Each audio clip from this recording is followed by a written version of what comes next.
एक और update third wave को लेकर। जी हाँ, ये तो हम सबको पता है कि तीसरी वेव आनी ही है और उसके लिए सरकार ने कुछ खासा इंतजाम भी करा है। अब वो इंतजाम कितना कारगर साबित होता है, ये तो थर्ड वेव आने के बाद ही पता चलेगा। फिलहाल खबर आ रही है कि महाराष्ट्र के टास्क फोर्स ने कहा है कि तीसरी लहर 2 से 4 सप्ताह में जल्दी आ सकती है। वहीं पर एम्स के डायरेक्टर डॉक्टर रणदीप गुलेरिया ने कहा कि भारत में 6 से 8 सप्ताह में पड़ सकती है तीसरी लहर की मार। तो चलिए जानते हैं डिटेल्स। जैसे कि कई राज्यों में लॉकडाउन खुल गया है और कोविड के लगाए नियमों के पालन में कमी देखने को मिल रही है।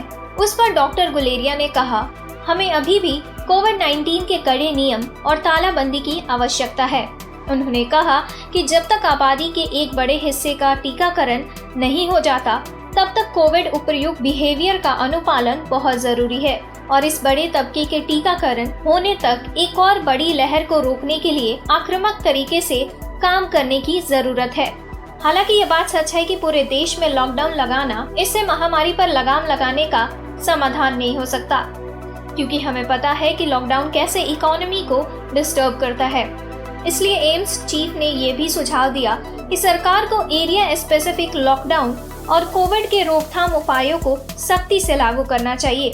जहां पर पॉजिटिविटी रेट 5% हो, वहां पर लॉकडाउन लगाना चाहिए और इसलिए सेंटर ने राज्यों को कोविड-19 मामलों में अलर्ट रहने को कहा है और जितनी जल्दी हो सके वैक्सीनेशन का कार्य पूर्ण किया जाए। केंद्रीय गृह सचिव अजय भल्ला ने सभी राज्यों और केंद्र शासित प्रदेशों को पत्र भेजा और ये भी कहा कि जो प्रेजेंट सिचुएशन है वो कोविड-19 के ट्रांसमिशन के चेन को रोकने के लिए बहुत ही नाजुक है, इसलिए वैक्सीनेशन ड्राइव में कोई भी कसर छूटनी नहीं चाहिए। तो अब सवाल उठता है कि क्या सरकार कोविड-19 के तीसरी वेव को रोकने में कामयाब होगी या फिर दूसरी वेव की तरह इस बार भी हम कोविड-19 के महामारी के चपेट में आ जाएंगे। ज्यादा जानकारी के लिए सब्सक्राइब करें एक्टिव इंडिया 24।